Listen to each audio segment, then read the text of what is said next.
This meeting is being recorded. Welcome, everyone. We'll get started in just a minute. Thank you for joining us tonight for the Assembly District 17 Forum on Public Education. We'll give everyone a minute to join. We're just letting folks in from the waiting room. Thanks for your patience. All right, I'm Meredith Willa-Dodson with the San Francisco Parent Coalition. I'll be getting us started here before our moderators launch us into the conversation tonight. On February 15th, there's going to be a special election for the State Assembly seat of District 17, which is right here on the east side of San Francisco. The seat was formerly held by David Chu until he became city attorney just this fall. Tonight, we're going to hear from the candidates for this assembly race, and there are 4 of them who you will get to know shortly. We have David Campos, Vice Chair of the California Democratic Party, Supervisor Matt Haney, Bilal Mahmood, and City College Trustee Thea Selby. Welcome, candidates. Our event is co-hosted by 4 organizations tonight. The organization I represent, the San Francisco Parent Coalition, formerly Decreasing the Distance. We're a parent advocacy group that centers the needs of children and youth in San Francisco's public schools. TogetherSF, also our Zoom host, and they were going to host us in person, hopefully next time. Their organization focuses on increasing civic engagement and education in San Francisco. We have Second District PTA, which advocates for, cultivates, and empowers individual school parent-teacher associations in San Francisco to improve the education, health, and well-being of children and families. Parents for Public Schools, a nonprofit organization that helps families to navigate SFUSD enrollment, to understand education policy and decision-making, and to become empowered, engaged members of their school communities. None of our organizations will be endorsing this race, but the event tonight is an opportunity to get the public, parents, and community informed and thinking about this seat and the importance of this role in public education and how their decisions in Sacramento impact our schools here. Historically, San Francisco is a city where voters don't really pay attention to public education. We have one of the lowest rates of children per capita of any major US city, and on top of that, the highest opt-out rate of our public schools. The result, we see that not enough people are paying attention to our schools. Like a lot of parents, I myself wasn't paying so close attention to the school board or to local politics until very recently. That seems to have changed a bit this past year. We're all paying close attention now. We've woken up to how our elected leaders impact the quality and the functioning of our schools. And it's our civic duty to get informed and to vote wisely for our kids. With that, I want to hand things over. Before I hand things over to our moderators, really quickly, Rob from TogetherSF is handling our housekeeping, and I just want to check in. Is there anything that folks should know tonight? Definitely. Thank you, Meredith, for that brilliant introduction. So for tonight, we do have the chat turned off. So you're not able to message between each other, but feel free to text your friends on the side. We do have Q&A enabled for tonight's session. We will be taking we do have time set aside at the end of, towards the end of tonight's event for audience Q&A. And if you would like to submit a question, feel free to use the Q&A button that is located at the bottom of your screen. I am also enabling live transcription right now. So if you'd like closed captioning, that is available. And then, yeah, we are not live streaming tonight's event, but a recording of this event will be shared with attendees and out on social media, later this week. But thank you all for attending, and thank you for that quick introduction, Meredith. Sure. Okay, so with that, I will hand things over to Marisa Lagos and Guy Marzorati. Marisa is a politics correspondent and co-host of KQED's Political Breakdown podcast. She's covered state and local politics, including the state budget, for 15 years. And she also has 2 children in our San Francisco's public schools. Guy is a reporter and producer for KQED's California Politics and Government Desk. Some of you may remember his coverage of California's schools reopening debate last year, and he's covering the upcoming school board recall in San Francisco. So Marisa and Guy, thank you so much for doing this tonight. I'll let you take it from here to kick off this important conversation. Thanks, Meredith. We're really excited to be here. When Meredith reached out, I was like, Guy, you should do this. And then he was like, let's do it together, which is way more fun. Wish we could be in person, as Meredith said, but we're excited. I think a lot of times in these forums, there's not always a lot of time for specific policy, like to get deep into it. So we're excited to have, over an hour tonight to really dig in. Meredith already introduced us. So guys, just going to lay out the rules of the road, and we'll just say, we want this to be lively and free flowing, and this is not a debate. So we won't be like cutting you off unless you behave really poorly. Yes. So we'll start with opening statements for each candidate. Take 2 minutes for that. That's really the only time where you're going to see the kind of countdown on the screen. After that, we're going to go through to each candidate in a snake order. So we'll start with David Campos, go through the candidates to Thea Selby, and then back. We ask that you keep your answers to around 90 seconds. We'll be watching on our end. We're not going to cut you off, right when it gets to a minute and a half. After that, we're going to do some audience questions to wrap up the hour. And we ask if you would like to, follow up on a question or an answer that another candidate gave, you can use the raise hand function. Use it judiciously, we ask. You will get a chance to get a lot of the same topics throughout this forum, so you don't always need to respond. But certainly if another candidate names you in their answer, we will give you a chance to respond for 30 seconds. And with that, let's get things started. All right. So as we said, we'll start with Supervisor Campos rolls off the tongue because that's when we were both together at City Hall. But Mr. Campos, Vice Chair. Simple question we're going to ask all of you. Do you think? First, let's do opening statements. Oh, opening statements. Oh my gosh. Sorry, guys. But let's do same order. Let's start with you. Thank you, Marisa. It's great to see you. Thank you, Guy, and thank you to the parent organizations that are hosting this. I want to say that for me, the issue of public education is very personal. I can honestly say that I am where I am today because our public school system, and I especially want to say that I am where I am because of my teachers. I came to this country as a 14-year-old kid who didn't speak English, and my parents came to South Central LA and some of the lowest performing schools in the state. And yet I was able to get a quality public education because my teachers believed in me. It was a public school system through my teachers and counselors who, made me believe in myself to the point that even after arriving here in 2 years, I applied to Stanford University.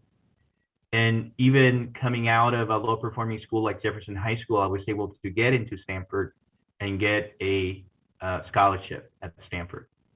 I am running for this seat because I believe that education should be at the very top of the list in terms of priorities.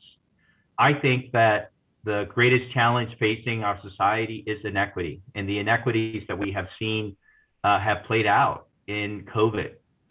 And there is nothing more critical to address the inequity in our society than to actually improve our public school system. I am going to be the public school system's biggest champion.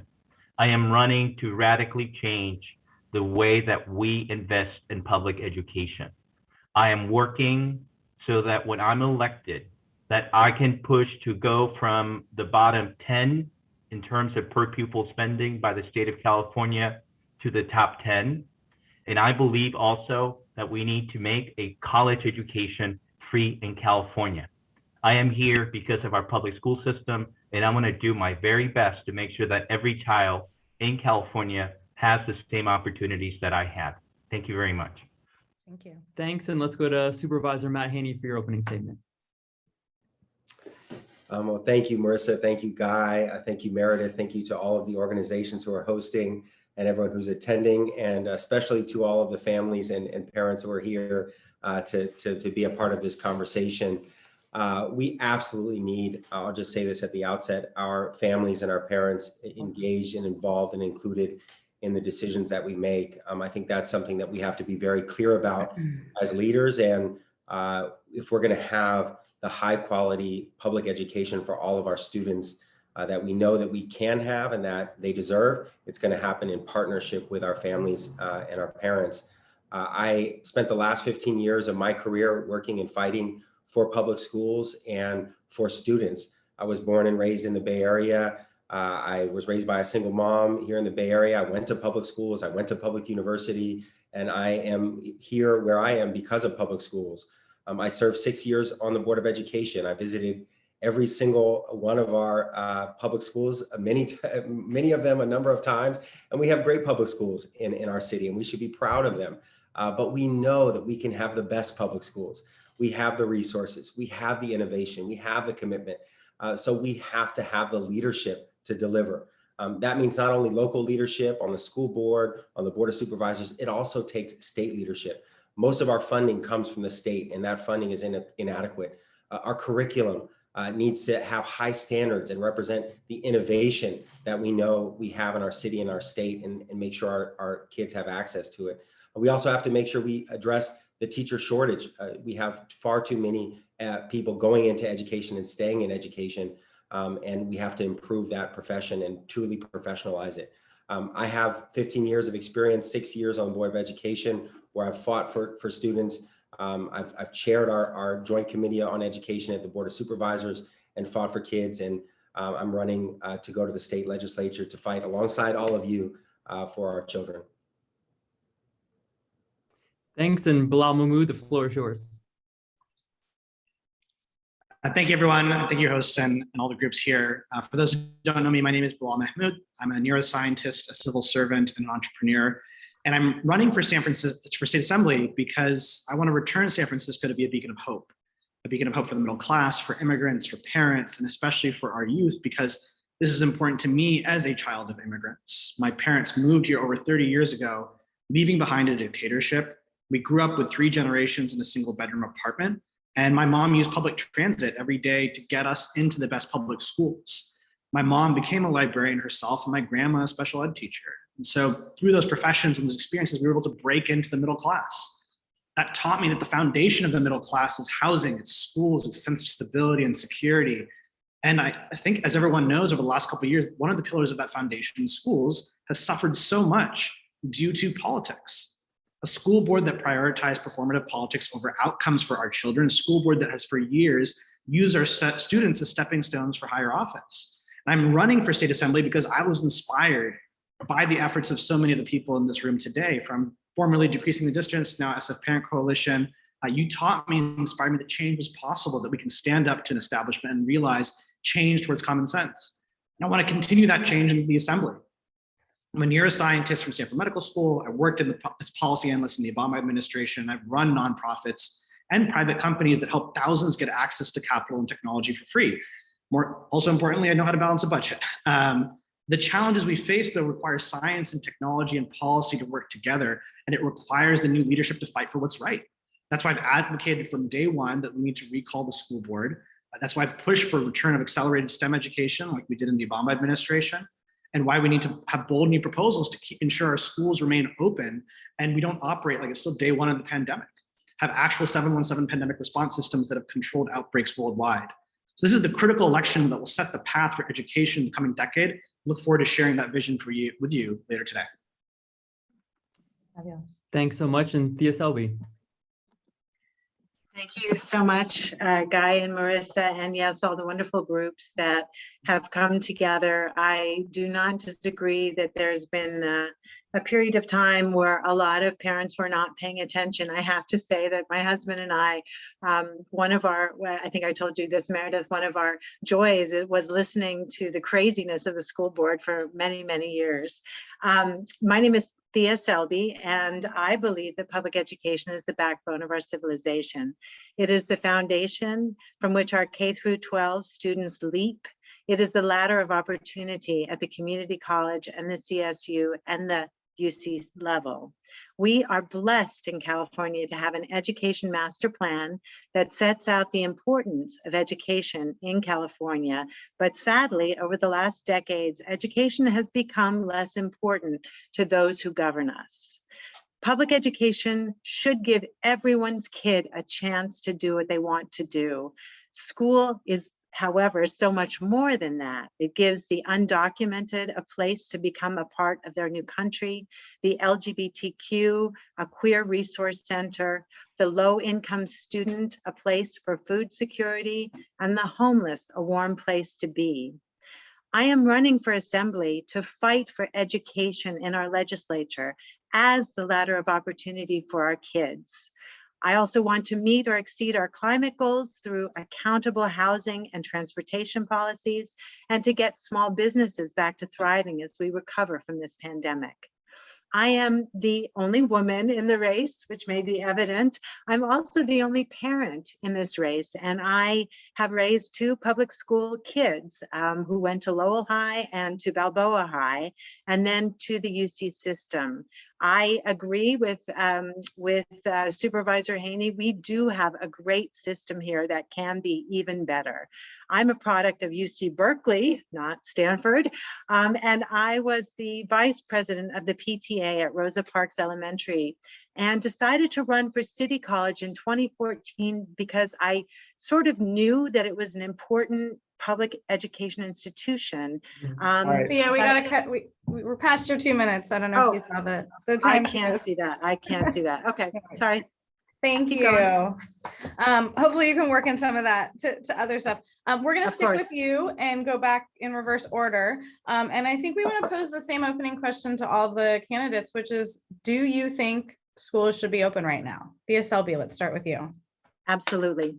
I was actually in that same joint education committee that Supervisor Haney was, and it was very, very upsetting to me that we were not talking about getting kids back even prior to having vaccinations, because we already had the data that showed that children were actually much better off in school with the regulations, with the masks, with the distancing than they were at home. So I am very supportive of continuing to have our kids in school with the safety measures that we have in place. Wonderful.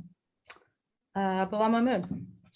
Absolutely. And I think the science speaks for itself. I'm a trained scientist by training from Stanford Medical. And so many epidemiologists have said that we effectively had 2 unequal systems last year in San Francisco. We were the last school district to open after remaining closed for so long, while private schools remained open. And the incidence, as we know, of infections in private schools was very low. So we know it does not affect children as much, and children can be safe. I think the more damning statement is that we're still operating like it's day 1 of the pandemic. We don't have upgraded pandemic response systems. We don't have rapid COVID testing. We don't have 24-hour response times. And that's what we need to change to ensure that our families feel safe, our children feel safe, our teachers feel safe coming to work. And that's the responsibility of the state. The state has the ability to create a California Pandemic Preparedness Response Agency using a 717 system that's been operating around the world. We have the funds to do it. We need to bring it to San Francisco through the state action, have free universal testing to ensure that everyone feels comfortable coming back to school in that context. So I feel schools should remain open. We have the funding, we have the ability. We need the leadership now to bring open the ability to have the system in place to ensure that remains so. Great. Matt Haney. Yes, absolutely. Schools should stay open. You know, I think that not only do we need to keep schools open, we have to invest to address the really awful consequences of having our young people out of school in-person learning for much of the last 2 years. You know, we have not only the academic impacts, but the social, emotional, mental health. So we're still needing to make those investments to give them additional wraparound services and supports to make up for the lost time. So they absolutely should be in school. I do think that the data speaks for itself, and also we have to make sure that schools are safe. And so that's where, you know, the work to make sure we have take-home tests, N95s, all of the things that we can do to increase access to testing and safety in our schools are critical. But we can do that, and we can do that better. I've been deeply engaged with that, particularly over the last few weeks, but throughout the entire pandemic, bringing our Department of Public Health to the table, forcing them to be supportive of our school district, helping to be a go-between for families and parents and the district to get results. And so that's something I'll continue to do as an assembly member. But right now, our schools absolutely have to stay open, and we can do it, and we can do it safely. Thank you. David Campos. You know, let me say this, that I think that we need to do everything we can to keep schools open. But I want to be honest and say that I am really frustrated with the fact that I don't believe that the school district or the city, for that matter, are doing everything we can to keep them open safe. I actually think that it's not just the Board of Education, but actually the Board of Supervisors. I think more should have been done. If you look at where we are with SFUSD right now, N95 masks in school districts like LA Unified, which is, so many times larger than San Francisco Unified, they actually have N95 masks available to teachers. It really is frustrating to me that having gone through so many months where we should have opened schools, that as we are, talking about keeping them open, that we haven't done our homework to actually keep teachers and students safe. I think we have to do more to make that happen. And I do worry about the safety of our students. I do worry about the safety of our teachers.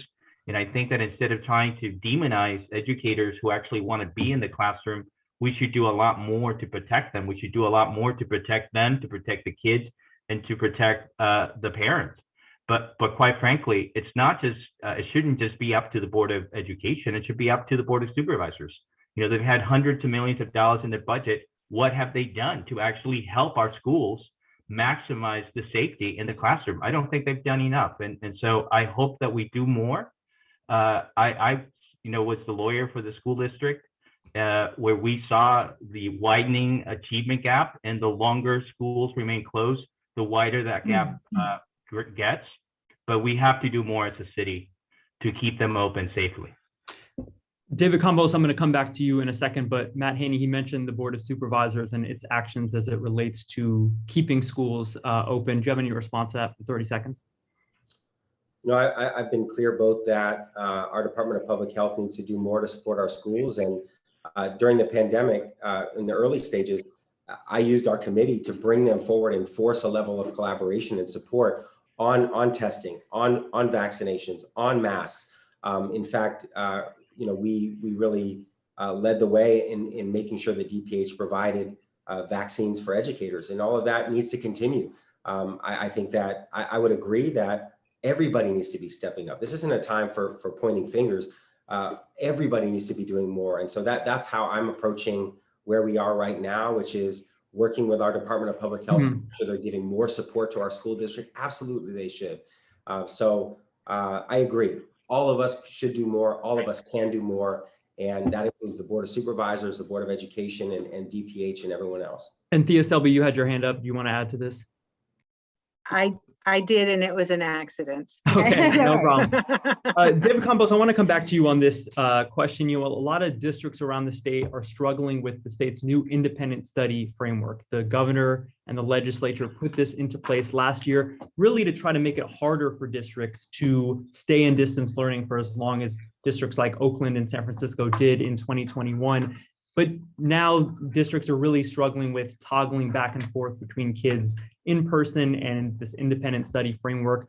Do you think the legislature should make changes to make it easier for districts to toggle back and forth between in-person and distance learning? Well, look, I think the legislature has a role to play. And, I'm sorry, with all due respect to my friend Supervisor Haney, this is not about finger pointing, but it is about accountability. The adults who are in charge of our system need to be held accountable. And I think that the fact is that the city has not done enough to actually address safety issues in the classroom at San Francisco Unified. I do think that the school district itself hasn't done enough. And one of the reasons that I'm running is because I think they need someone who is unafraid to hold those individuals, those adults, accountable.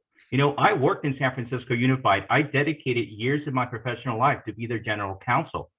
And one thing that I learned is that the best thing we can do for our kids is educate them, to teach them the academics and keep them in the classroom. And I'm sorry to say that the adults at San Francisco Unified in the city and county of San Francisco, including members of the Board of Supervisors, have not done enough to do that. And that should be their number one job, and we haven't done it. Matt Haney, you were brought up. You can have 30 seconds if you'd like.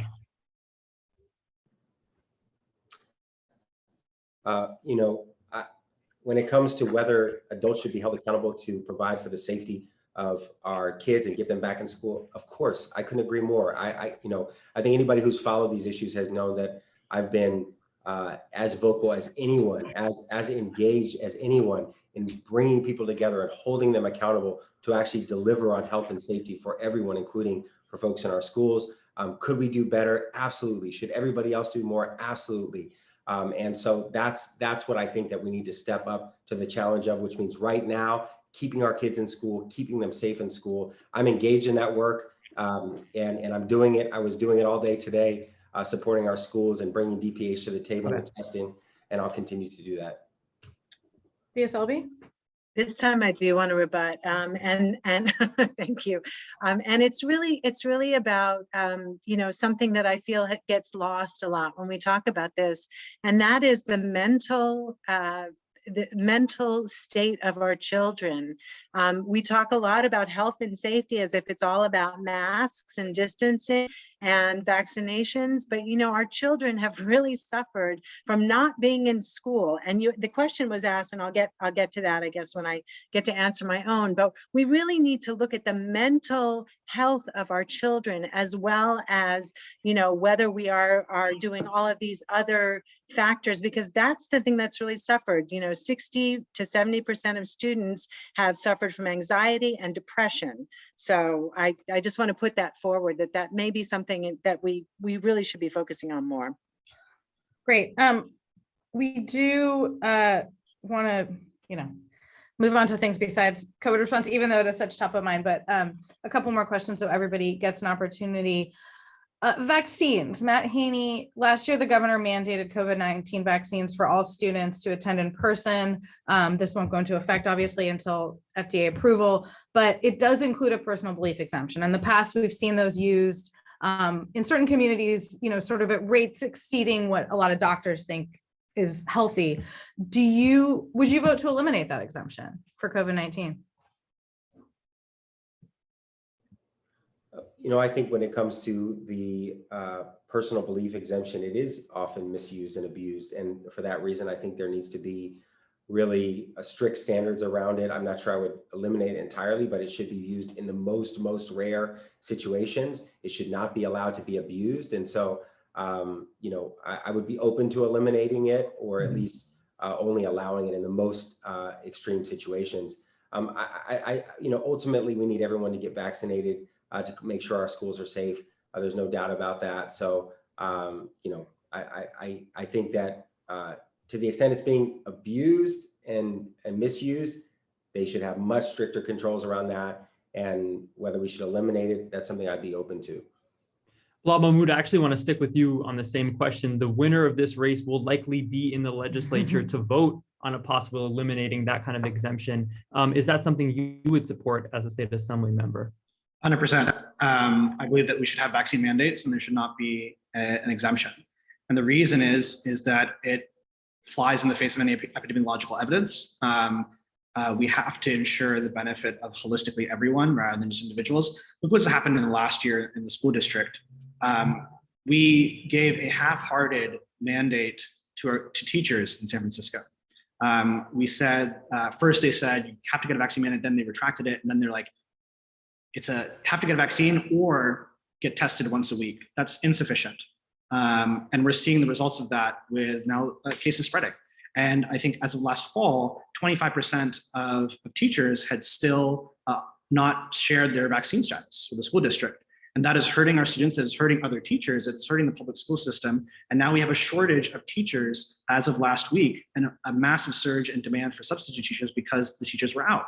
And so I think we need to have a vaccine mandate, and we need to not have any exemptions in that context. It's damaging our society, and we need to act in public benefit of all. Thea Selby, vaccine exemptions. You're muted. Unmute you. I think we're all aware now that we are in Omicron, that we're getting Omicron right now. Most of us are getting Omicron.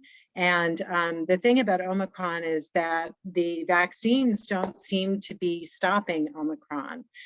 They seem to be making them better, mitigating the effects of Omicron.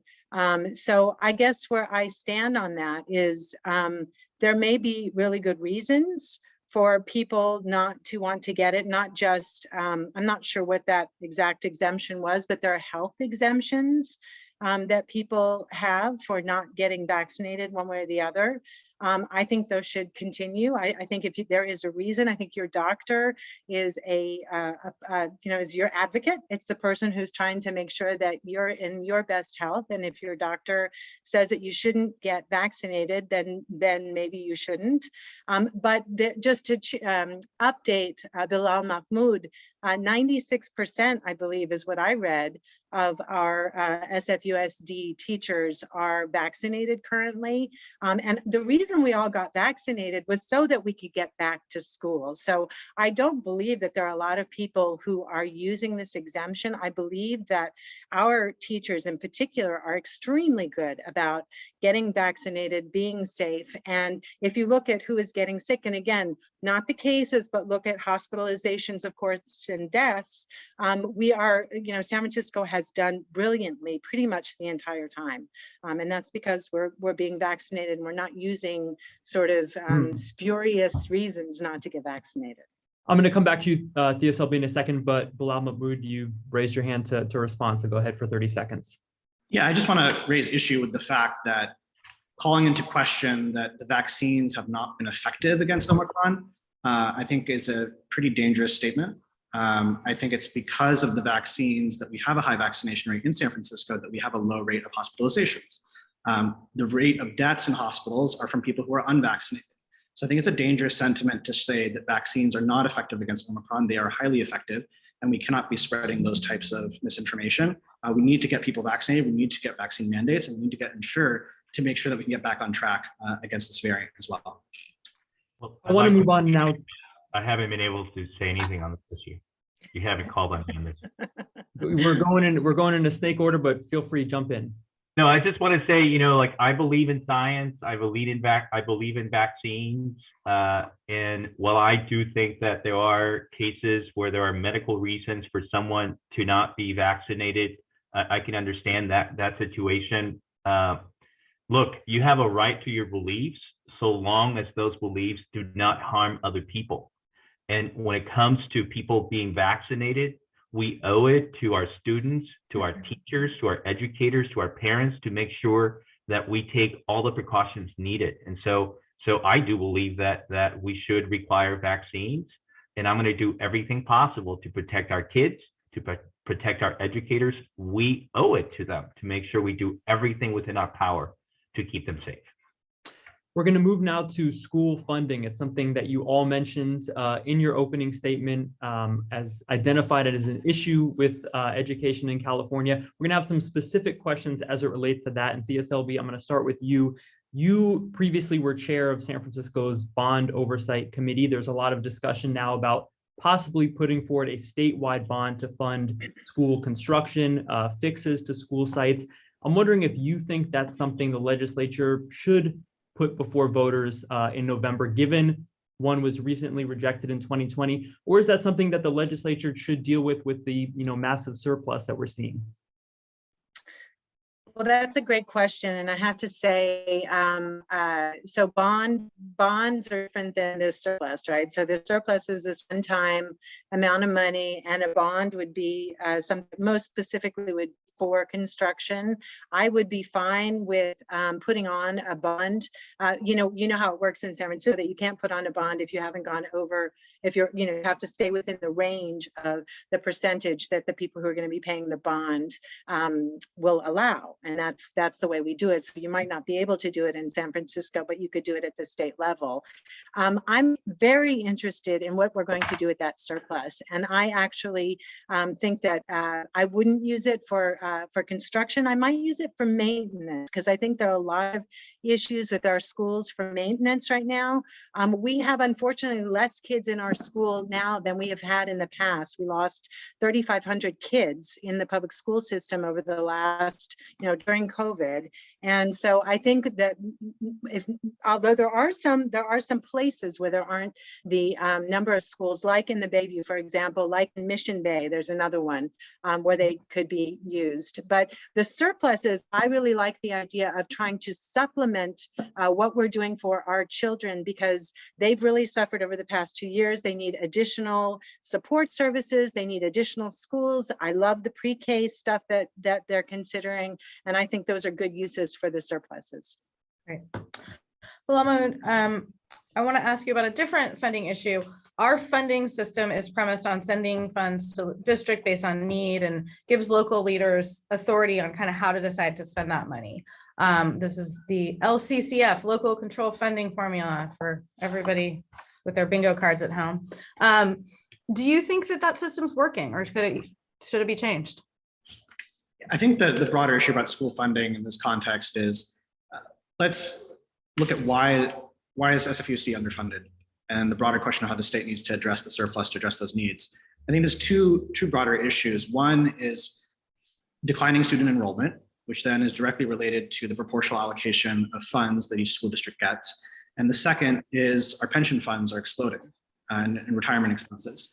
And so going back to Ms. Selby's question around surpluses, I also agree that some of those surpluses should be applied to these emergency issues, and probably directing it to those funds that don't necessarily, it's not being proportioned in an allocated fashion today. So use the emergency funds to actually close the deficits in our pension, the skyrocketing pension funds, but also fill in emergency funds for that, and also we need to reform Prop 13. That is the larger systemic issue for why we're not getting school funding done today. And those two issues are how we can actually address the school funding and proper allocation resourcing for our schools in the years ahead.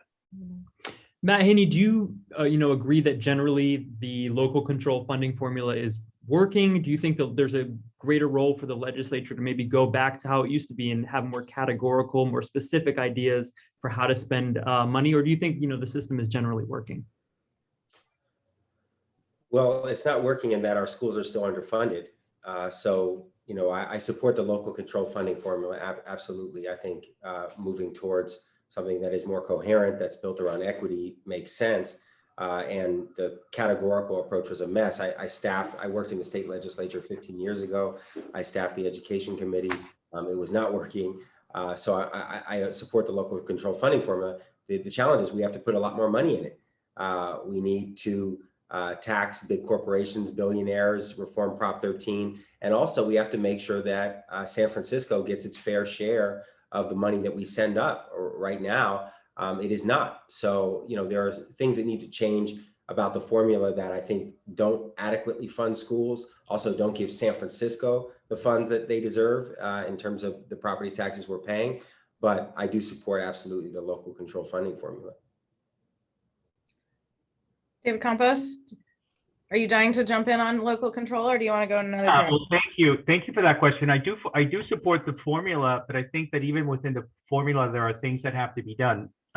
For one thing, by the way, in terms of the allocation of local property taxes to the school system, to both the public school system, K through 12 and City College, a much smaller percentage of that goes to them in San Francisco compared to other jurisdictions. In places like San Diego, 60% of the property taxes actually go to the schools, as opposed to 30% in San Francisco. So something has to be done.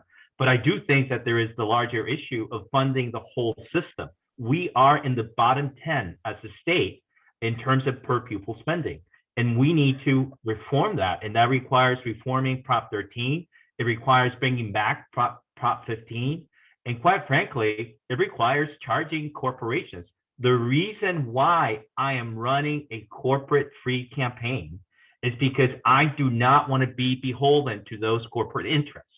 And it is that kind of freedom and courage that is going to be needed to change the system in Sacramento. That's why we're running it. And I think that to the parents who are listening, this is the time to choose leaders that are unafraid to stand up to the corporate interests, because it is because of those interests that our public school system is not being funded the way that it should be, that it needs to be.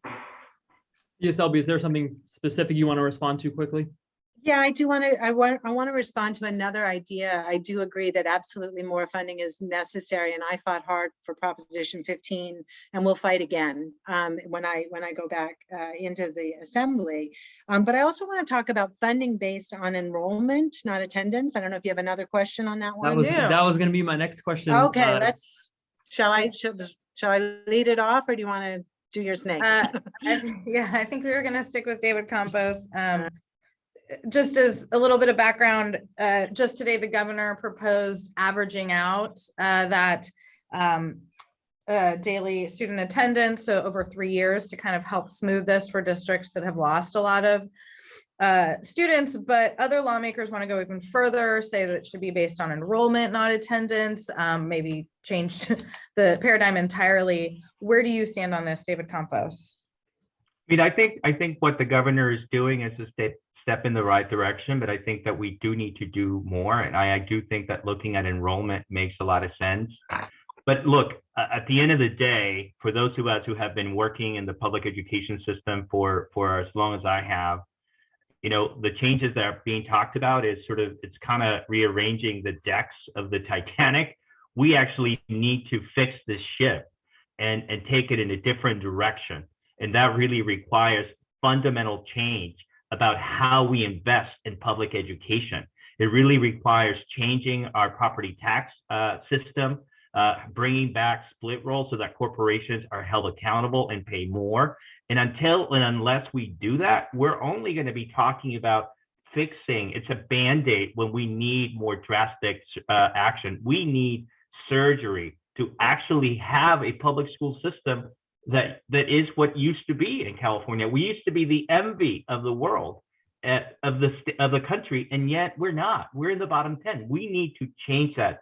And that's why I'm running, because I think it's time to actually change the system, not rearrange the decks of the Titanic, but actually fundamentally change how we prioritize public education. That's what this campaign is about. And it's very personal to me because I wouldn't be here but for public education. And the difference between Guatemala, where I was born, and the United States is that we have a strong public education system in this country. That goes back to what Thea Selby said.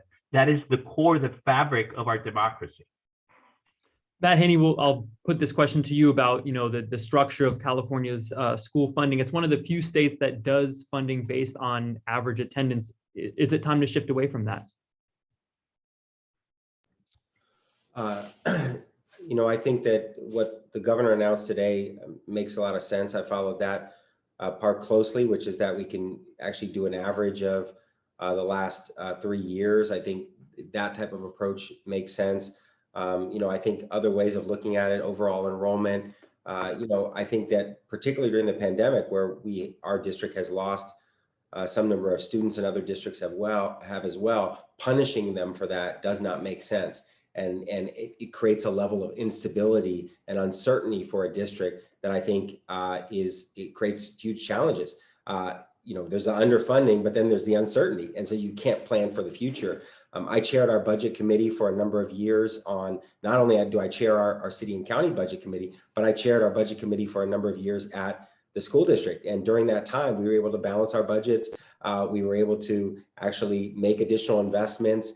We had the highest levels of graduation rates at that time. But we were always at the whim of the state to some degree, because every couple months the state's making a different announcement, and that made it hard for us to plan for what was best for our kids. And so I think doing it in a way that provides more certainty, not only more funding, but more certainty for a school district like SFUSD is going to make a big difference. Wow. I think the governor's direction is the right direction. And I agree with Supervisor Haney, though, that we have to take a look that we have declining student enrollment in San Francisco. And in any capacity, we're going to continue to lose funding because of that. And I think that's a larger issue. And I agree with Mr. Campos as well, that we have to stop treating the symptoms and treat the disease. We are 39th in terms of per pupil spending. We spend $12,000 per student versus New York spends $25,000 per student. And this all has to do with how the budget is allocated by student enrollment. And if we don't solve the attrition of our students from our school district, that is the larger problem, rather than frameworks that allocate on top of that.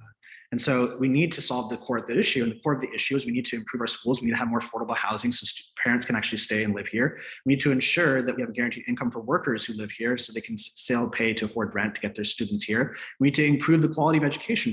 Why are parents leaving San Francisco? If you ask parents, I've lost so many friends over the last year who've left San Francisco because they felt the quality of the education was poor. They felt the schools were still closed. We had bad leadership in our board and our school board who was making outcomes based on performative politics rather than based on the needs of students. Those are the reasons that people are leaving our city. Those are the reasons that students are leaving the district. And that's the actual issue we need to focus on, or why are people leaving, and solve those issues, because that's what's going to continue to ensure that we have attrition in our school district. We need to stop the bleeding and actually focus on solving the problem. Yes, Selby, We're coming to you. we'll put this attendance enrollment question to you, but with this caveat, if you switch to enrollment based funding, are there any concerns that schools no longer have a financial incentive to make sure students are showing up? Is there an absenteeism problem that you have to deal with, and how? Yes.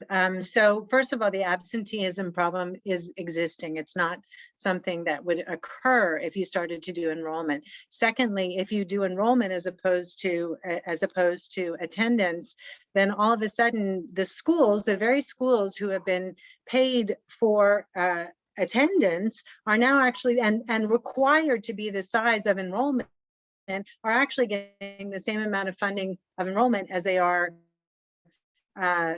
for what they're required to do. So what we've had to do with our schools thus far is have them paid for attendance, but have to have all the teachers for enrollment. So that's obviously messed up. So how do you fix the attendance problem? Well, we've tried various things in the past. I think some people our vice president is pretty famous for some of the things that we've done in the past. What we haven't done and what is being considered now is if we're paying people for enrollment, a portion of that enrollment fee should go towards attendance, towards making sure that students are there. And it is absolutely true that what you do not want is your students not to be in the classroom. So we need to do everything possible. I come from a marketing background. There's a lot you can do to make sure that your kids are in the school, and a portion of that fund, 30% people are saying, could go towards really knocking on those doors, reaching out, encouraging the students to be in school, not in school. And the other issue that you all are talking about is a little bit different. We do have a decline in students, but that is a different issue from enrollment versus attendance. And we do need to work on that as well, is how do we get those kids back? We're going to stick with you, Thea Selby, on a question about student achievement and the achievement gap, and specifically some potential changes to the advised curriculum that the state is considering, not mandates, but that the State Board of Ed is considering. I'm curious, changes to algebra. The State Board of Ed is going to make a final decision this summer on pushing to algebra to 9th grade for all students. I'm wondering if you agree with this move. Again, this is guidance, but I'm wondering, if you agree with that direction. So I don't agree with that. And that is because I really believe we should be trying to get our kids, we should set high expectations for our kids, and we should support those high expectations. My child was not able to do algebra. He was actually in the year where they switched from 8th to 9th grade, and he wasn't able to do algebra. So we ended up doing a year of a double math. Now, you can't possibly, at Lowell, you can't possibly get as much out of your math if you're literally taking 2 years of math and scrunching them into one, which is what a lot of students who are trying to get calculus in had to do. So I actually don't support that, but what I support, what we did with AD17, which was done at the legislature, at the community college level, is we used to have students languishing in basic skills, which was essentially classes prior, they would take them at City College prior to actually getting to college level classes. It did not work. So what we ended up doing is AB705 forced us to take every student who comes into City College and give them a college level course, but support that student on all sides to do our best. Our achievements, especially with Black and brown kids, went way up. So I do support having high expectations and supporting your students with those high expectations. Bilal Mahmood. I also do not support the removal of algebra from being taught in middle school. I took algebra in 8th grade. I have so many friends who did. And I think what the school board has done to convince folks on this is based on faulty logic. They claim it's well-intentioned policy to improve access to services for diversity. But the fact of the matter is that the adoption of people of color in advanced math in high school has diminished significantly. The city has lied in terms of saying that the rate of adoption has gone up, but that's if you include courses like compression math. If you remove compression math from the statistics, then you will see that the rate of adoption of calculus has actually gone down amongst people of color in high school once these changes were put in place. And so we need to ensure that advanced STEM education is in place. This is something that during the Obama administration, President Obama was championing the acceleration of STEM education, championing getting math and science earlier into schools. And so I think we're moving and reverting in the wrong direction. And this is directly hurting people of color. It's hurting people, parents I know. I've talked to so many parents over the course of this campaign who have had to double up on classes to outside of school just to remain competitive across the state. So I do not think we should be doing this at the state, and I will fight to ensure that it doesn't happen, that we return 8th grade algebra to be returned even in San Francisco as well. Matt Haney, do you have thoughts on this algebra proposal? And then if you want to add more broadly, just generally student achievement outside of more money, more funding, what should the state legislature be looking to do on this issue? Sure. I'm not familiar with the proposal at the State Board of Education, so I don't have a position on it. I do think that we need to make sure that we get more of our students into higher level STEM education, including math, earlier and lift up everyone. We shouldn't be tracking students. We should actually be exposing all of our students to high standards.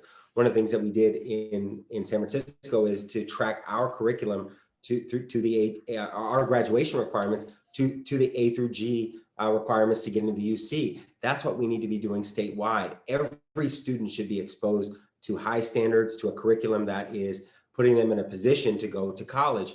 That includes math, it includes engineering, it also includes computer science. And one of the things that I really focused on when I was on the school board is making sure that we had a K through 12 sequence to computer science curriculum, so that we start our kids from a very young age, so that by the time they graduate, they can excel at the highest levels in computer science. That type of problem solving, creative work is beneficial for everyone, even if they don't go into computer science. So these are the things that we need to do to make our education high standards for everyone, but also relevant and getting them on a pathway. And I also just want to say, we need more dual enrollment. This was also a focus. I worked, Thea Selby and I served on our joint committee with City College.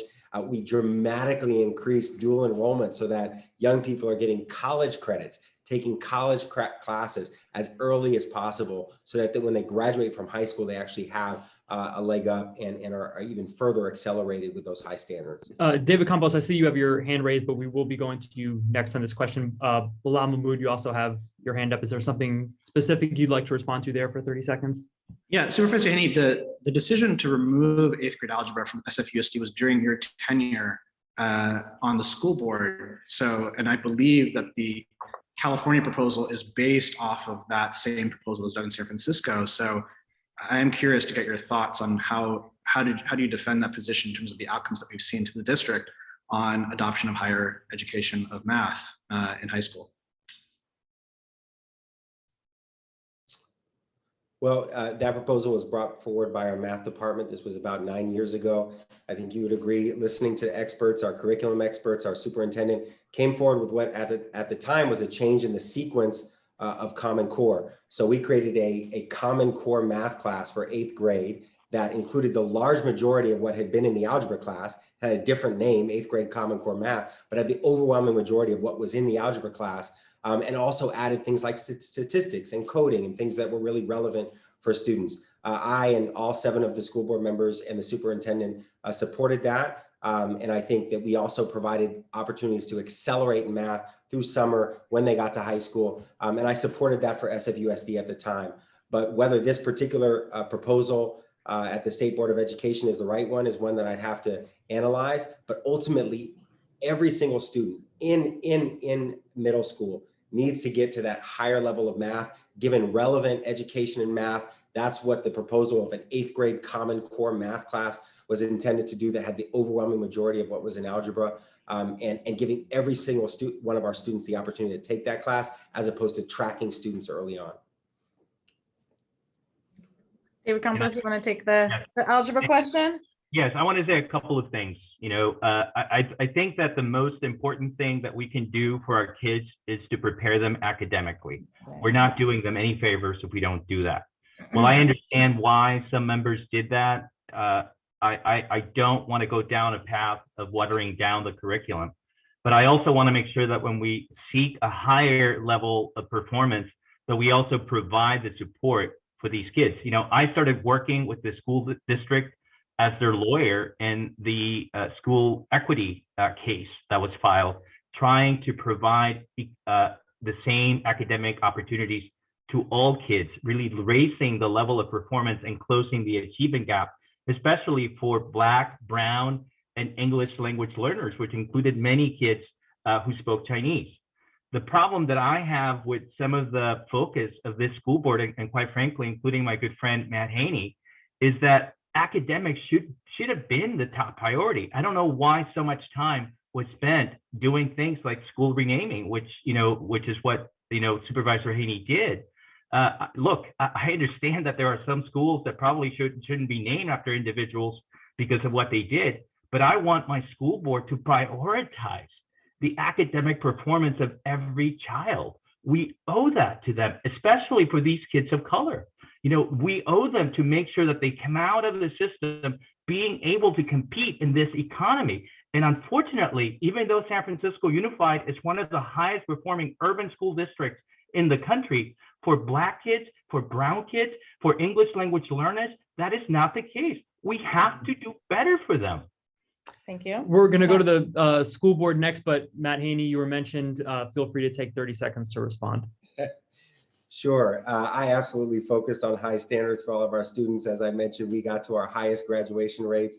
I chaired our facilities bond. I led on the parcel tax. We built teacher housing, new school in Mission Bay. I visited every school. That was my overwhelming focus. Of course, there are a handful of schools. We renamed Fairmont to Dolores Huerta. That's the kind of thing that we need to be doing, but we need to be in an evidence-based way and done by experts. That's how I would have done it. Obviously, this school board went, to in an entire different direction in the middle of a pandemic, which was inappropriate entirely. I never supported that approach. There's work to be done on school renaming, but ultimately my focus and the focus has to be on the kids and on our schools. All right, we're going to go to questions about the school board recall. It is the one of the other races on the ballot along with this primary on February 15th. David Campos, let's start with you. You've only advocated for board member Allison Collins to lose her job. Explain your thinking there. Well, let me say this, that as a general rule, and I've said this before, I am not supportive of recalls as a general rule, because I think that recalls should be set aside for the most exceptional of circumstances. And while I may have a difference of opinion with some of these board members in terms of what they did and the fact that, in my view, they did not focus enough on the reopening of schools. And we're looking at 3 recall efforts, including one that includes Commissioner Lopez and then Commissioner Moliga. I think that if you have a problem with their performance, the right thing to do is to not vote for them when they're up for election or re-election later this year. I do think that there is an exception with respect to Commissioner Collins, with all due respect. And for me, it's a very personal issue. I am married to an API man who, quite frankly, like many members of the API community, were really offended by what Commissioner Collins said. And not only what she said, but the way in which she handled herself after saying it. There was no contrition, there was no acknowledgement of how painful it was, not only for people in that community, but so many students in the system that actually are API. So for me, given what she did, to me, that is an extraordinary circumstance that warrants recalling. And that's what I'm going to do. And, you know, I've been very clear about that, but I also think that what I hope happens out of this whole system is this whole issue is that more people are engaged in the process, in the system, because it is that engagement that is going to hold people accountable as we move forward. Thank you. Matt Haney, I believe you also have endorsed the recall of only Commissioner Collins. Why? You know, I think that Commissioner Collins, both the statements that she made, which were racist, the lack of a real apology, and then suing your own school district in the middle of a time when we are having a huge budget crunch and deficit, to say that your own school district should put money in your pocket and take it out of the pockets of educators and students, I think is unacceptable and really a violation of the fiduciary responsibility that she has. So that is the type of extreme behavior that I think recall should be reserved for. There's a lot that this school board generally has done that I think you know, deserves them to not be reelected.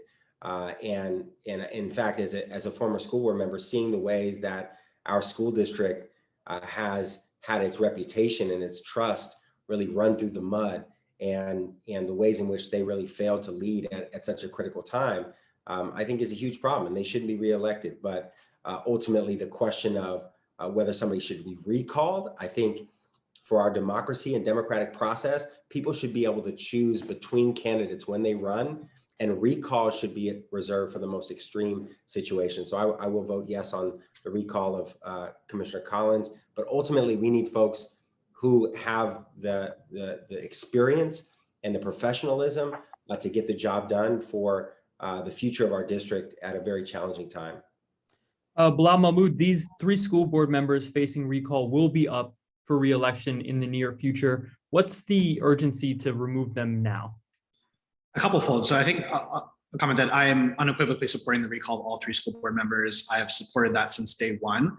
I've canvassed for it. I did this because I was a public school student myself. I've seen how good the system can be when it functions well. And I had cousins in similar school districts who failed out of their classes because of being in distance learning and not having school districts come back. And so I endorsed the recall of all 3 school board members because I did it from that foundation for 3 explicit reasons. One, I agree with Mr. Campos and Mr. Haney around the actions of Collins deeply hurt every Asian American community, suing the city for so many millions of dollars. It's offensive and unbecoming of a leader.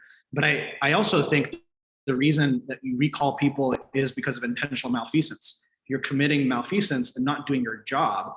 That is the reason is also sufficient recall. We impeached Trump 3 days before he was out of office because he was committing an act of treason.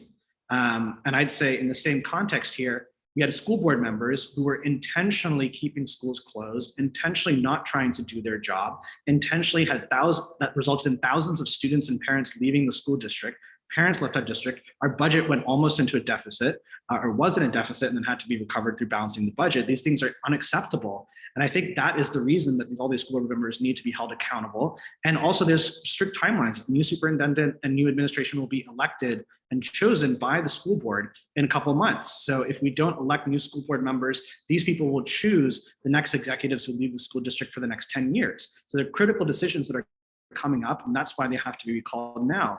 And I think another statement here is that we have to, as a city, show that we can't take these types of, the school board has historically been a stepping stone to higher office. They use performative politics rather than focus on outcomes, and it's a pattern. And you see that in terms of the decisions that have happened from removing algebra from middle school. I know Supervisor Haney says that we change it to Common Core math, but algebra is algebra, 1 + 1 = 2. We call it a different name, but algebra is algebra. And I think this pattern of grandstanding and performative politics over outcomes was exemplified by what the current school board did. And it's time for accountability of our leaders so that they don't use our children as stepping stones, and that's why we need to recall them. Thea Selby. Oh, the school district's calling me, you guys. Probably a COVID notification. They get a minute and a half. They get a minute and a half, no more. No. Same question. Well, yeah, your thoughts on this recall, and I mean, and if you want to go further, I mean, I think some opponents of the recall worry that this is going to lead to greater mayoral control or sort of a losing of control by stakeholders like voters. Yeah, so I too support the recall of the 3, and probably really I support the recall of the 7. This is not necessarily directed at these 3. It just happens that these 3 are the ones up. And the reason that I support it has been stated, which is that there is one constituency, there's one group of people that matters more than any others, and those are the students. And unfortunately, the students were last in this thing, and that is not acceptable. That's not okay. That is all of those. That's negligence. That's malfeasance. You know, I can't even talk about the one Board of Ed woman who just goes above and beyond. I mean, you know, obviously I'm afraid, yeah, she's even another level. But in general, the school board did not do what the Board of Ed did, the trustees at City College. And that's what I want to talk about.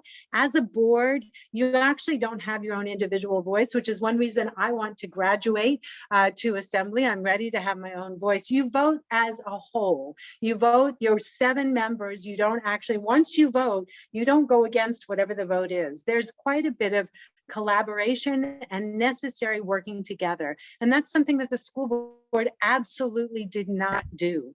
And so that's another reason that I just think we've got to get that school board working as our college board has been doing, making really hard decisions at a really difficult time with not enough money, but we've stuck together. We have worked really hard to do that. And that's what I want out of my school board. The last thing is that you know, I don't know if y'all recall, but the president at one point had an emoji, an FU emoji that she put out to public commenters. And I have to tell you that it is really important, I believe, as somebody who's been elected by citywide, that you pay attention to the people who are in front of you. Public comment is a very important part of San Francisco, who we are, what we are. And I believe that it's that back and forth that somehow I was very disappointed that the board retreated from community input and process and went to kind of a very imbecilic way of acting.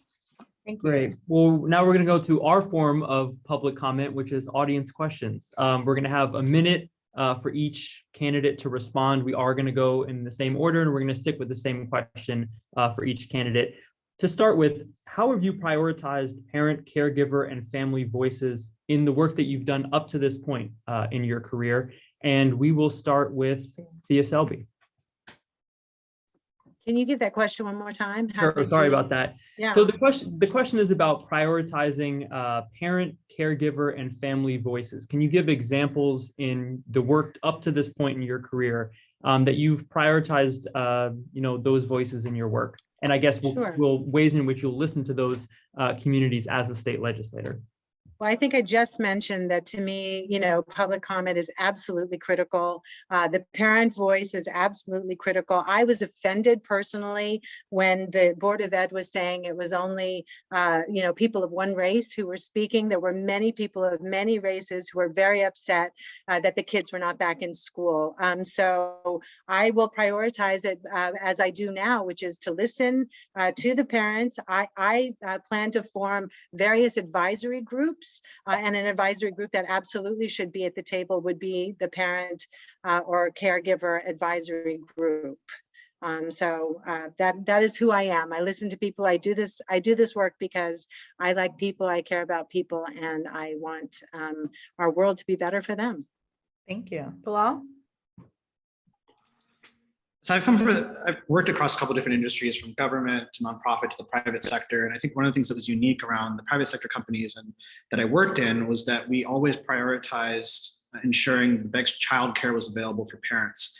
Our company had one of the higher ratios of parents amongst our employees. And that was mostly intentional rather than most kind of like startups in San Francisco that skewed younger. And that drastically changed our culture. everything from we would end the day at 5 and start at 10 because parents had to pick up and drop off their kids at school.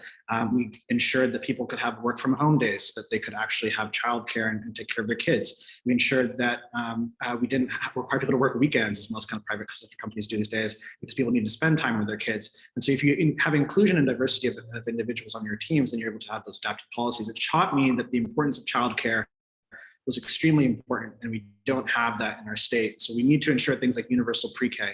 We need to ensure things like actual affordable childcare. There's a state bill that could go forward that could reduce the family fee requirement from 10% to 1%, and we'll advocate for that in the state to make childcare effectively free, because only through childcare and paid childcare can individuals actually get accessible ladder up opportunities to work in the workforce, and that's how it's informed my opinion, how I'll advocate for it in the state. Matt Haney, ways in which you've prioritized parent, caregiver, family voices in your career. You know, I think as I said when I started out the debate, that we have to listen to families and parents as we make policies. One of the things that I did, as I mentioned, I visited all of the public schools in San Francisco and spent time in many of those schools with families. And that led me to make a decision in working with families to end our broken student assignment system. This is something that has been incredibly, we talked about enrollment. This has actually pushed families out of San Francisco because they have this Byzantine, massively complicated, unpredictable system of student assignment. So before I left, I introduced a resolution to end it. They're now moving forward and coming up with what will be that new system, which should be deeply informed by what the experiences of families have been.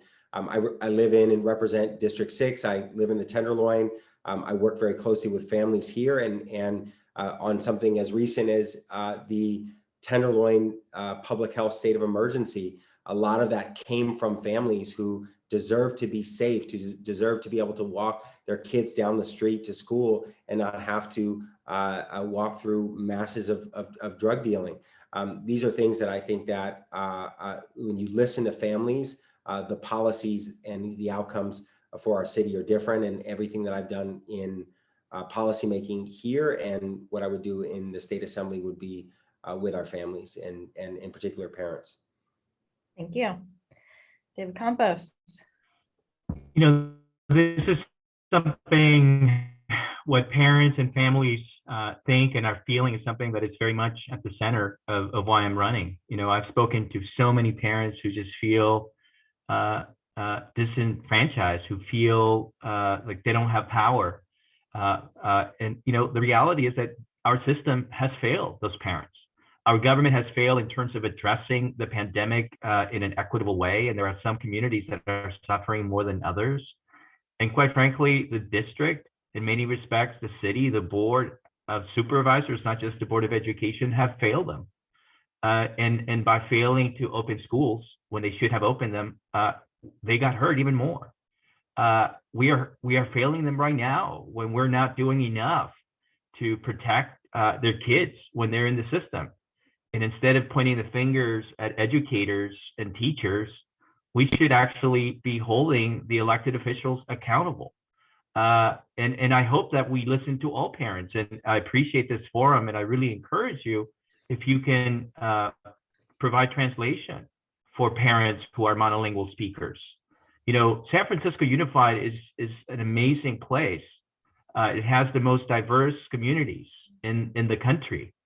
And every one of them deserve to have their voices heard. And that's why I'm running, because I think it's time that we hear them. Thank you.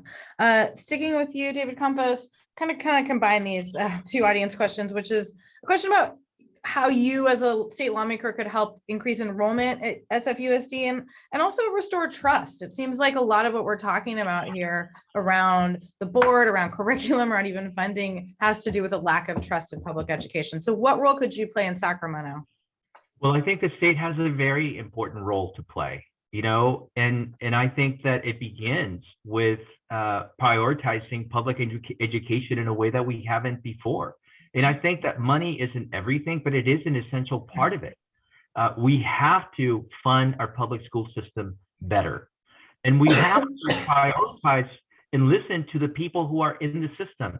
You know, I have learned so much from my teachers And one of the things that is so painful about this whole debate is that instead of actually helping educators, teachers who actually want to be in the classroom, who want to go back to teaching, we have demonized them. And so I want to go to Sacramento not only to prioritize education, but to change the way we think about education. You know, the state of California is the wealthiest state in the country, and yet we are in the bottom top 10. And I know I keep saying that number, but it's important to say it because we should be embarrassed by it. And it's not just the K through 12 system, it's also the higher education system. We need to make higher education free in California. And if a country like Ireland can do that for its citizens, why wouldn't California do that? I think we have the means, we have the power to do it if we actually make the commitment to do it. And that's why I'm running, because I'm going to be that voice that is going to push the envelope until we get where we need to be. Matt Haney, let's go to you on that. The question was how we can increase enrollment with state leadership. Yeah. Well, you know, I mentioned the student assignment system. That's a local issue. I think there's an important role for somebody who has experience with our school district to be able to support this district with new leadership, with new superintendent, likely with new school board members. And I will be an important go-between to bring people to the table with the state superintendent of public instruction, with local leadership, with the city to make sure we move forward on local issues. But at the state level, one of the most important things that we can do is we can make sure that our schools have the support that they need. You know, when you have classrooms that are too big, when you have education that isn't relevant, that doesn't have arts education, when you don't have high standards, things like computer science offered in the schools, these are things that lead to reduced enrollment. And we also lose kids. You know, there are people who leave because they have that choice, but there are also young people who drop out of school or who are pushed out of school. You know, one of the things that I focused on a lot was safe and supportive schools, healthy schools where we're addressing mental wellness and emotional wellness, where we don't have punitive, often racist school discipline policies that push kids out. Community schools with wraparound services, adequate social workers and nurses. These are things that make people want to be in the schools, want to be in our school system. We can have those schools. It does take state leadership on curriculum, on funding, on staffing, on making sure we have a pipeline for educators who are professional into our schools. And those are things that I would definitely prioritize. Bilal Mahmood? So I think we need to ask again the question, why are parents leaving the school district? Why are they leaving our city? And why are they taking our students and children out of this SFUSD system? And it all stems back to decisions that the school board has made either in the past or today. So many parents have told me over the course of the campaign that they've taken their kids out of the school system and put them in private school because of lack of STEM education, things like removing 8th grade algebra, things like that, like lowering the bar in education. And so that we need to fix that process, and the state will ensure that we maintain the ability to teach 8th grade algebra going forward. Second, we just have unaffordable housing. So many parents leave the city because once they have children, they can't afford to live here, and so they leave. So we need to have better, again, the state can do bills like SB 50, expansion of SB 35, make it possible to build, ban exclusionary zoning, make it possible to build housing across the city that makes it possible for parents to stay. And then lastly, it's accountability. People have lost faith in our school board and our government because of the actions of the school board. So one of the easiest ways to pass the school board recall and prove that school board members will be held accountable, that will ensure trust remains back in our city and our state so that we can actually advocate for actions in the state going forward. And so it all stems back to actions of the school board and ensuring accountability of that going forward. Thea Selby, this question to you, there's 2 efforts on the statewide level to put school voucher measures on the ballot in November. This question of just general confidence in schools and ways to, kind of stop families from leaving the system across the state. Yeah.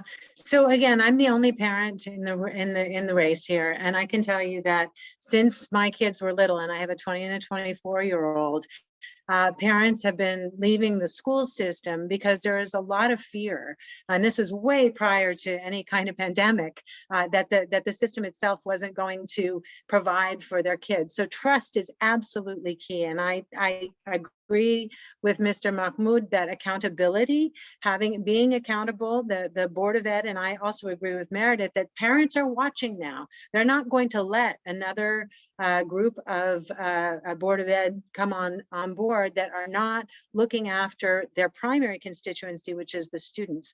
Secondly, if teachers looked like the students, we talk about this a lot at City College. I'd like to start a grow your own a program which really takes the students and creates teachers out of them, because then we'll start to have our students and our teachers look the same. If you go to represent, so that they represent people that they know. If you look at City College, unfortunately, we're very diverse in our SEIU side, but classified, but we are not at all diverse on our faculty side. So that's something I think would increase trust of the students, increase trust of the parents to come back in. And then lastly, getting to City College again, I think having a closer connection. We are the most nurturing, the most, we have a fantastic, we give you an education plan. Students perform better there. We have smaller classes than in any college. Our teachers are there to teach. That's why they're at community colleges. They want to teach. So if we encourage our students to go to our community colleges, then I think you have that nice flow directly from K through 12 to 13, 14, and that will help across California, not just in San Francisco. Bilal Mahmood, David Campos, we only have less than 5 minutes left, so if it's okay, I'm just going to keep going with audience questions, try to get to as many as possible. Thea Selby, this is a question submitted ahead of time, local question. How do you feel about the elimination of elections for school board members in San Francisco? I like elections. I think we should have elections. Are you talking about the charter amendment that we're talking about? Not specifically, just the concept, yeah. Yeah, no, I don't think we need it. First of all, I don't think we need another layer here. I think what we need is an accountable board. I think that the best thing we can do is wake up the populace and say, just because it's down ballot doesn't mean it's unimportant. So I don't believe that we should not elect. I don't believe that we should have some sort of appointment process. And by the way, the mayor has appointed a lot of people and most of them have not gotten elected thereafter. So again, it's up to the voters to decide whether they're going to vote in new people that are appointed or not. Awesome. Bilal Mahmood, how about this question of electing versus appointing school boards? Yeah, I think we should be exploring different models. I do think we still need to have a voice in elections, but we can have mixed options as well. Have some board members appointed, some elected. It gives a balance of power and an assurance of authority, especially in a situation where we have unaccountable school board members. At least in that sense, if school board members are not operating efficiently, we can fire them. And so in those contexts, I think there is a prudence to exploring mixed outcomes or mixed models, and they've been effective in other cities as well. Haney. I support elected school boards. I think that school boards should be accountable to the voters, and that means that we should elect them. You know, the democratic model of governance of public schools is critical. And we should have better elected officials, better school boards for sure, but that requires democratic accountability. I don't think we get more accountability by having somebody who is appointed by another elected official and therefore is more accountable to them. I think that school boards should be directly accountable to the people. They should run, they should be elected, and if they don't do their jobs, they should not be reelected. I think that's the model of school board governance and school governance in our public schools that we should continue, but we need folks to be accountable and we need people to be more engaged and hold these folks accountable. So, but I do not support an appointed school board. David Campos, the last word on this question. I don't think the answer to dealing with what's happening in the school system is to make the system less democratic. You know, we need more accountability, not less. And that means letting the voters decide the future of these individuals. I don't think that the system will get better simply because it's up to the mayor to appoint the members of the Board of Education.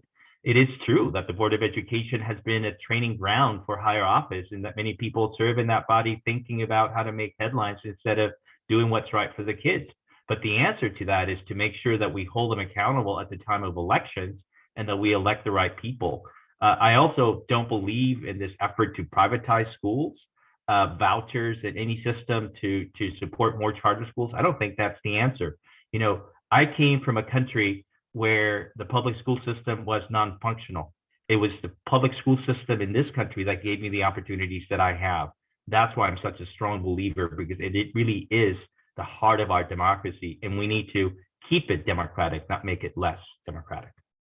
Awesome. Final question? Yeah, I think we've reached the final question. We have one more that we're going to get to from the audience, and it's really about a teacher pipeline and a pipeline for substitute teachers. Obviously, that's been another crisis districts have been dealing with this year, is finding replacement when teachers are sick or not able to teach that day. What can the state do in this area? There are some creative ideas you would have as a state legislator to possibly fix or make it easier to streamline the pipeline, basically, to get more teachers, more substitutes in the system. And David Campos, we'll start with you again. I mean, I think that it is important to streamline the pipeline, but to be honest with you, part of the problem is that it is so difficult to be a teacher. And quite frankly, I've said before, I'm here because of my teachers.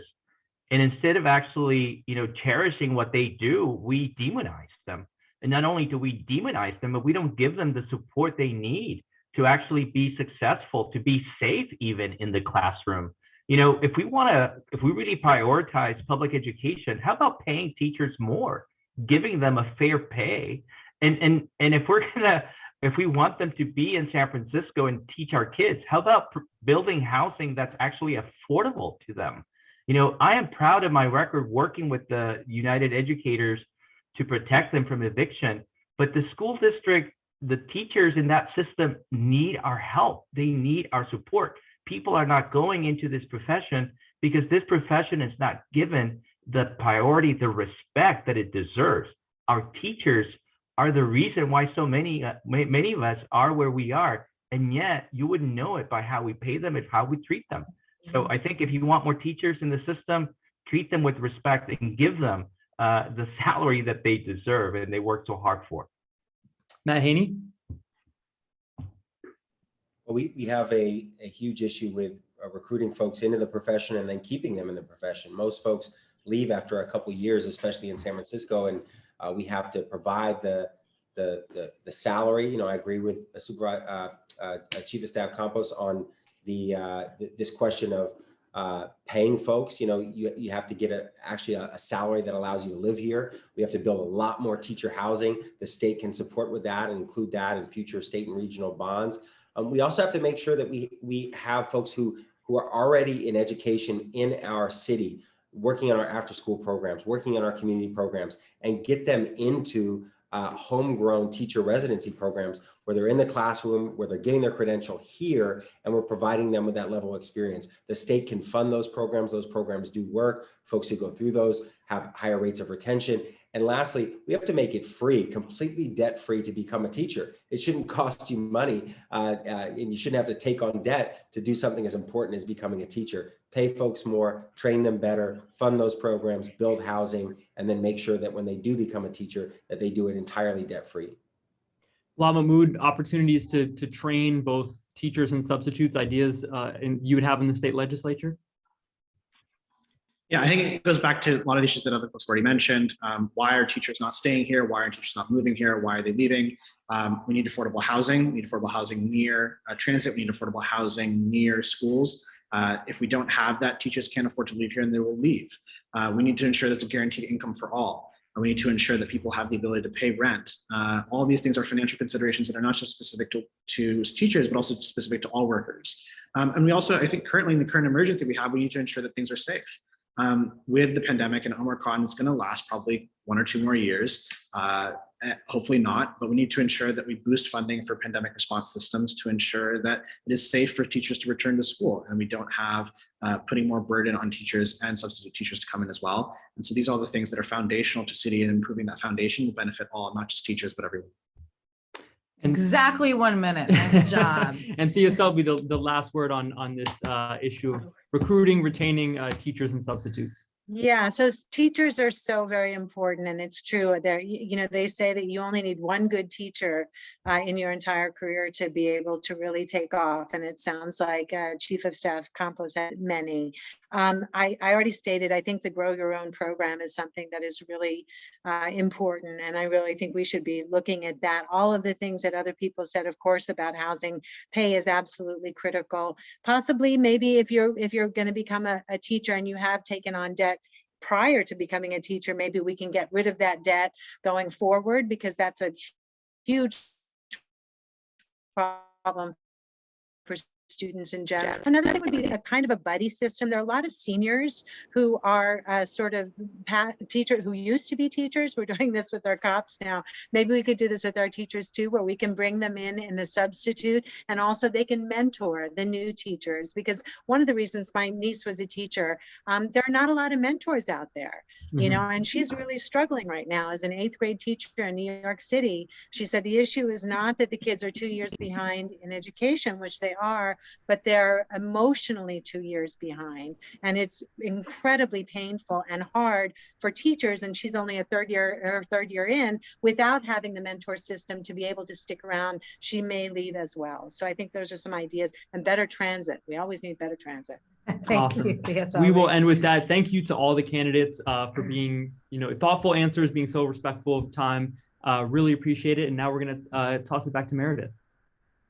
Yeah, I'll just close things out. Thank you so much to the candidates. Thank you, Marisa and Guy. That was incredible. I think my biggest takeaway tonight was how lucky we are as a city to have 4 candidates who care deeply about public education and are so passionate about this topic, and who care deeply about the children in our city. So I'm feeling very excited right now. Thanks to all the attendees for joining us tonight. There's a lot happening right now in the world, so I know we're all overwhelmed, and we really appreciate you coming out tonight to learn with us. Just a reminder, none of our organizations are endorsing this race, but we encourage everyone to vote based on your own priorities and the information you're learning about these candidates. Also, I know the topic of recall came up tonight, and it's another item on February's election. Just want to remind folks, our 4 co-hosts are nonprofit organizations. We do not have a position on the recall. San Francisco Parent Coalition's sister organization, San Francisco Parent Action, does have a position on the recall, which you're welcome to check out and find more information from them. Just really big thanks to our co-hosts, TogetherSF. Thanks for hosting us on Zoom, 2nd District PTA, Parents for Public Schools, and San Francisco Parent Coalition. Thank you, Marisa and Guy. That was incredible moderating, way better than I could have done myself. That's excellent. Thank you.